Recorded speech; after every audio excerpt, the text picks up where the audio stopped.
اللہ تعالیٰ جس چیز کا مطالبہ کر رہا ہے وہ محمد کی آل کی محبت کا مطالبہ کر رہا ہے. کیوں؟ اس لیے کہ یہ اصول اس وقت اصول قائم رہیں گے، یہ فروع اس وقت فروع قائم رہیں گے جب یہ آل رسول اس اصول اور فروع کو بچانے کے لیے اپنے سر کٹاتے ہیں. اسی لیے اللہ تعالیٰ نے ان سے فرما دیا کہ ہم ان سے کچھ نہیں چاہتے، صرف تمہارے آل کی محبت چاہتے ہیں. تو لوگ کہیں گے بھائی آیت میں تو اقربا کا لفظ ہے کہ قل لا اسألکم علیہ اجرا الا المودۃ وفی القربى، قربا یعنی اقربا. تو عزیزان محترم جب اس آئے مودت کی تفسیر لکھی جانے لگی تو علامہ فخر الدین رازی اور علامہ جلال الدین سیوطی ان دونوں مورخوں نے جب اس آیت کی تفسیر لکھی تو کیا لکھا؟ وَمَنْ مَاتَ لَهُ بِأَقْرَبَ نہیں، بلکہ آیت میں لفظ اقربا ہے.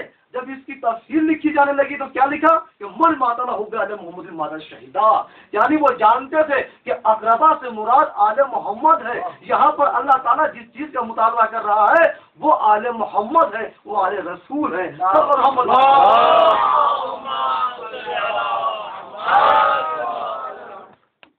زندگی گزارنے کے لیے کتنی چیزوں کی ضرورت ہوتی ہے، یعنی مکان بھی ہو، مکان کے ساتھ ساتھ گاڑی بھی ہو، مکان میں چار دیواری بھی ہو، چھت بھی ہو، فرش بھی ہو، عرش بھی ہو، ہر چیز کی ضرورت پڑتی ہے.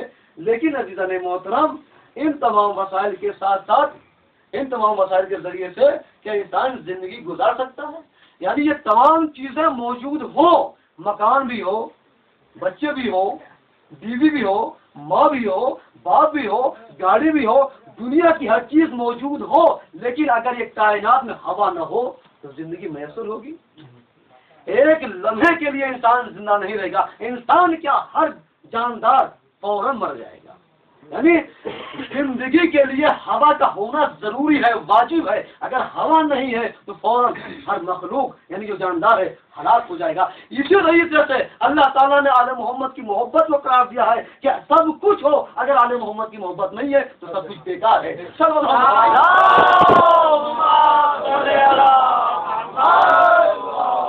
ہاتھ ہے کچھ آیتیں مقطعات، آیات محکمات جو ہیں ان سے عقیدے بنتے ہیں. یعنی جو آیت ہے جو اس کا ترجمہ ہے، جیسے اقیم الصلاۃ، یہ کیا ہے؟ نماز قائم کرو. آتو زکات دو، یہ کیا ہے؟ آیت محکمات ہے. آیت متشابہات یعنی جن کا ہم ترجمہ تو کر سکتے ہیں، یعنی آیت محکمات جو ان کا ترجمہ ہے وہ اس کا مطلب ہے، وہ اس کا مفہوم ہے. لیکن آیات متشابہات جو ان کا ترجمہ ہے وہ اس کا مفہوم نہیں ہے، وہ اس کا مقصد نہیں ہے. لیکن تیسری آیات مقطعات ہیں جن کا ہم ترجمہ بھی نہیں کر سکتے، جیسے الف لام میم، یہ کیا ہے؟ آیات مقطعات ہیں. تو یہ جو ہے آیات مودت، یہ آیات محکمات میں سے ہے، یعنی جو ترجمہ ہے وہی اس کا مفہوم ہے، وہی اس کا مطلب ہے. اب عزیزان محترم اس آیت میں خدا آل محمد کی محبت کو واجب قرار دے رہا ہے. اب عزیزان محترم اس محبت کا فائدہ کیا ہے؟ اس محبت کا فائدہ کیا ہے؟ تو خود خدا قرآن میں فرما رہا ہے وَمَن يَقْتَرِفْ حَسَنَةً نُزِلْهُ بِهَا، جو انسان آل محمد سے محبت کرے گا اگر اس کی نیکیاں کم ہوں گی تو ہم اس محبت کی وجہ سے اس کی نیکیوں میں اضافہ کر دیں گے.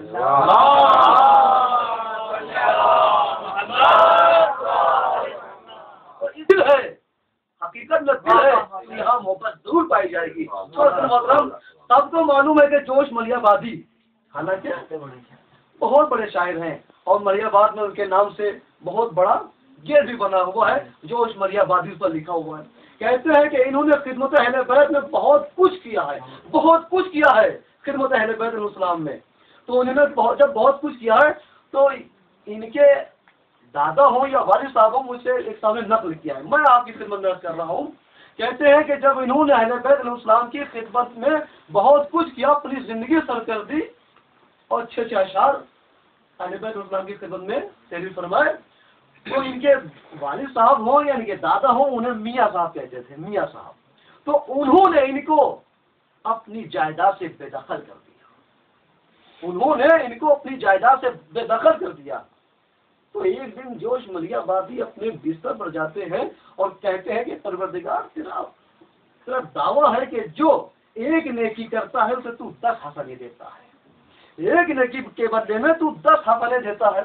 وہ یہ کہہ کر اپنے بستر پر سو جاتے ہیں کہ عالم رویا میں، عالم خواب میں کیا دیکھتے ہیں کہ قافلہ ہے کہ جو ویرانے میں جا رہا ہے۔ اسی قافلے میں یہ جوش ملیح آبادی بھی ہے۔ یہ قافلہ چلتے چلتے ایک جگہ پر قیام کرتا ہے کہ کیا دیکھیں سامنے مسجد ہے۔ یہ جیسے ہی مسجد میں داخل ہوتے ہیں، دروازہ کھولتے ہیں، یہ کیا دیکھتے ہیں کہ 2 ہستیاں موجود ہیں، ایک رسول خدا ہے اور دوسرے مولا علی ہے۔ جوش ملیح آبادی خود پہلے فرماتے ہیں بقول شاعر علی سنیلوی کے، وہ کہتے ہیں کہ انہوں نے خود پڑھا ہے، کہتے ہیں کہ جیسے ہی جوش ملیح آبادی نے مسجد کا دروازہ کھولا اور ایک قدم اندر رکھتے ہیں کہ مولا علی اپنی جگہ سے بلند ہوتے ہیں، جوش ملیح آبادی ایک قدم رکھتے ہیں، مولا علی 10 قدم آگے بڑھتے ہیں۔ اس سے معلوم یہ ہوا کہ وعدہ خدا کرتا ہے وہ علی کرتا ہے۔ چہرے کی طرف نظر کرنا عبادت ہے، کیوں؟ اس لیے کہ تعریف میں ملتا ہے کہ 3 چیزوں کی طرف دیکھنا عبادت، اس میں سے ایک اللہ کی کتاب ہے، دوسرا بیت اللہ ہے، تیسرا مولا علی کا چہرہ ہے۔ ان 3 چیزوں پر اللہ کا نور برستا ہے، لہذا جس پر اللہ کے نور کی بارش ہوتی ہے ادھر دیکھنا عبادت ہوتا ہے۔ اب میں رسول خدا سے عرض کروں گا، اے اللہ کے رسول، آپ نے یہ تو فرما دیا ہے کہ جو علی کے چہرے کی طرف دیکھے تو وہ عبادت کر رہا ہے، گویا وہ عبادت کر رہا ہے۔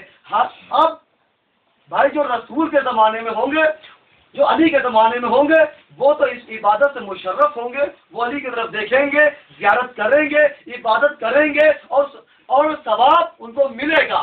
لیکن جو علی کے زمانے میں نہیں ہے، آج کے زمانے میں ہے، وہ کیا کرے؟ تو رسول کہیں گے گھبراؤ نہیں، گھبراؤ نہیں، میں اس کا بھی انتظام کیے دے رہا ہوں، اس کا بھی مسئلہ حل کیے دے رہا ہوں۔ تو رسول نے فرمایا کہ ذکر علی عبادت، جہاں علی کی طرف دیکھنا عبادت ہے، اسی کے ساتھ ساتھ اگر علی کی ضرورت نہ کر پاؤ تو علی کا ذکر کرو، علی کا ذکر کرو، علی کا ذکر کرنا بھی عبادت ہے۔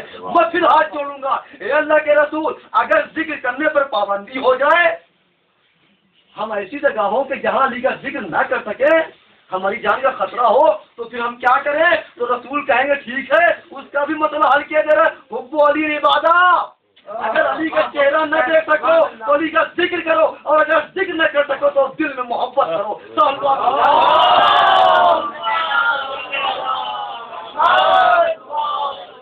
والے تو جلدی سے گزر جا کہ جو تیرے دل میں علی کی محبت ہے، اس محبت کی وجہ سے یہ آگ ٹھنڈی پڑی جا رہی ہے۔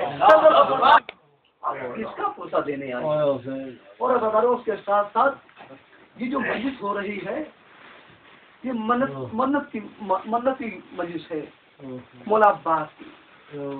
کون عباس؟ میں عرض کروں آزاداروں، وہ عباس کی جس کی تمنا مولا علی نے کی تھی، اس عباس سے جتنے بھی شان حیدر کرار ہیں، جب کوئی تمنا کرتے ہیں، جب بھی کوئی مراد ہوتی ہے تو مولا عباس سے حاجت اپنی طلب کرتے ہیں اور وہ پورا کرتے ہیں۔ کیوں؟ اس لیے کہ باب الحوائج، ہاتھ نہ ہوتے ہوئے بھی اتنے بلند ان کے ہاتھ ہیں کہ دنیا کی حاجتیں کیوں؟ اس لیے کہ انہوں نے جو ہاتھ دے دیے ہیں انہوں نے اسلام کے لیے قربان کر دیا ہے۔ لہٰذا اللہ نے بھی کہا میں تجھے باب الحوائج بنائے دے رہا ہوں، جو بھی تیرے در پر آئے گا کبھی خالی ہو کر نہیں جائے گا، کبھی مایوس ہو کر نہیں جائے گا، اپنی جھولی بھر کر جائے گا۔ مولا حسین نے کربلا کے لیے مولا عباس کو ذخیرہ بنایا تھا، مولا حسین پر قربان ہو، دین کے اوپر قربان ہو۔ عزاداروں، ابو طالب نے صرف 2 ہاتھ قربان نہیں کیے ہیں، 2 ہاتھ جعفر کے دیے اور 2 ہاتھ عباس کے دیے ہیں، یعنی چاروں سمت سے اسلام کو بچانے کے لیے ابو طالب نے انتظام کر دیا کہ جنگ موتا میں 2 ہاتھ اب جعفر تیار ہی کٹے تھے، کربلا میں 2 ہاتھ عباس۔ لہذا ابو طالب کے اسلام پر بہت بڑا احسان ہے کہ چاروں طرف سے اسلام کے محافظ جو ہے ابو طالب ہے۔ روزاداروں، جناب عباس بہت بڑی شخصیت ہے، بہت بڑی ذات کا نام ہے مولا عباس۔ جب یہ قافلہ مدینے سے چلتا ہے، آج آپ کس کا پرسہ دینے آئے؟ آج شہزادے قاسم کا پرسہ دینے آئے، حسن کے لال کا پرسہ دینے آئے ہیں، یعنی اس یتیم بچے کا پرسہ دینے آئے ہیں کہ جس نے ساری زندگی یتیم میں گزاری ہے. اس یتیم بچے کی آپ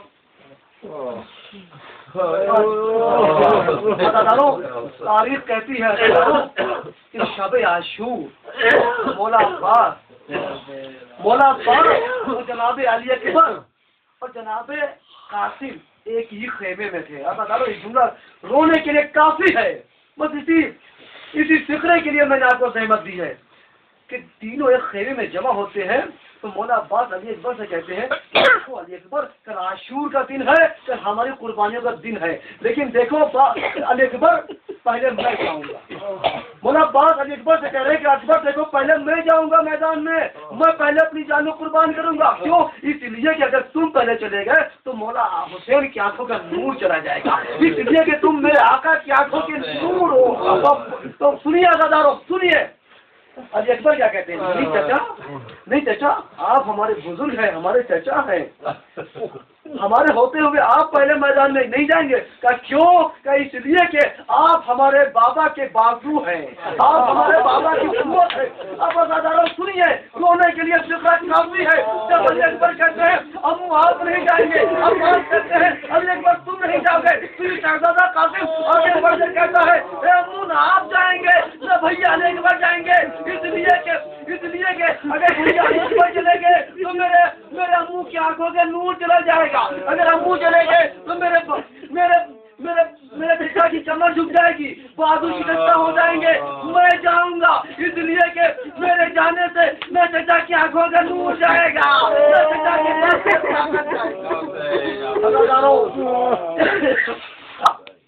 جناب قاسم کو لیے ہوئے بیٹھی ہیں اور سمجھا رہی ہے. یہ قاسم دیکھو کل سب سے پہلے اپنی جان کو اپنے امو پر قربان کر دینا. اور دیکھو قاسم ایسا نہ ہو کہیں تم سے پہلے شہزادی زینب کے بچے چلے جائیں, مجھے ان کے سامنے شرمندہ نہ ہونے دینا.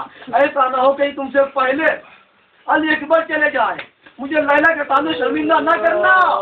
اور دیکھو قاسم میں اس خاندان کی غیر ہوں, میں اس خاندان کی نہیں ہوں, میں غیر خاندان کی ہوں. دیکھو یہ سب شہزادیاں ہیں, میں کنیز ہوں, کنیز کے ساتھ ساتھ میں بیوہ بھی ہوں اور تو یتیم بھی ہے. میں قاسم تجھے معلوم ہے میں نے تیرے بابا کے جنازے کو گھر سے نکلتا ہوا بھی دیکھا ہے اور تیرے بابا کے جنازے کو دوبارہ گھر میں واپس آتے ہوئے بھی دیکھا ہے. قاسم ان پر بڑی مصیبتیں گزری ہے. ایسا کرنا کہ مجھے شرمندہ نہ ہونے دینا. سب سے پہلے اپنے آپ کو مولا حسین کو قربان کر دینا. تو سنیے جناب قاسم کیا کہتے ہیں. کہتے ہیں اے اماں میرے بابا کا جنازہ گھر سے نکلا دوبارہ واپس آیا تھا, جنازہ واپس آیا تھا نا. ارے میں تو جاؤں گا میدان میں, میرا جنازہ نہیں آئے گا, میری لاش کے ٹکڑے آئیں گے. امو جان ہمیں مرنے کی اجازت دے دیجیے. لیکن مولا حسین فرماتے ہیں اے میرے لال تو میرے بھائی کی نشانی ہے, تو تجھے مرنے کی اجازت کیسے دے سکتا ہوں, میں تجھے مرنے کی اجازت کیسے دے سکتا ہوں. جناب قاسم مایوس ہو کر ایک کونے میں بیٹھ جاتے ہیں, کچھ سوچتے ہیں. یاد آتا ہے کہ بابا نے آخر وقت میرے بازو پر ایک تعویذ باندھا تھا. اس تعویذ کو کھولا, اس میں کیا دیکھا, اس میں لکھا تھا اے شہزاد قاسم دیکھو وہ وقت بھی آئے گا جب میرا بھیا حسین کربلا میں جائے گا, میرے قیادت میں گرا ہوا ہوگا, میں موجود نہ ہوگا, تو اپنے آپ کو میرے بھیا پر قربان کر دینا. جب یہ جناب قاسم نے دیکھا خوش ہو کر امو کی خدمت میں آتے ہیں اور کہتے ہیں اے میرے امو دیکھیے میرے بابا نے کیا تحریر فرمایا ہے. مولا حسین بھائی کی تحریر کو دیکھتے ہیں, بوسہ دیتے ہیں, آنکھوں سے لگاتے ہیں, در و قطار ہونے لگتے ہیں. کیوں؟ اس لیے کہ اس میں مولا حسن کی وصیت تھی کہ قاسم کو اجازت دے دینا, قاسم کو اجازت دے دینا. اس کے بعد جناب قاسم کو سجایا جاتا ہے. مولا حسین کہتے ہیں تبرکات کو لایا جائے. مولا حسن کی کباب بناتے ہیں, امامہ رکھتے ہیں, اپنے ہاتھوں سے ہتھیار سجاتے ہیں. اس کے بعد مولا عباس اٹھا کر گھوڑے پہ بٹھاتے ہیں. اتنا کمسن ہے قاسم کہ خود گھوڑے پر بیٹھ نہیں سکتا. اب یہ قاسم میدان میں آتا ہے, رجت پڑتا ہے, اور شامی کے چاروں بیٹے آتے ہیں, چاروں کو تحریر کرتا ہے. اس کے بعد یہ قاسم حضرت شامی کو بھی باطل جہنم کرتا ہے. عمر سعد کہتا ہے ارے تمہیں معلوم نہیں ہے یہ حسن کا لال ہے, حیدر کا پوتا ہے, یہ اس سے اکیلا لڑنا کسی کے من کی بات نہیں ہے.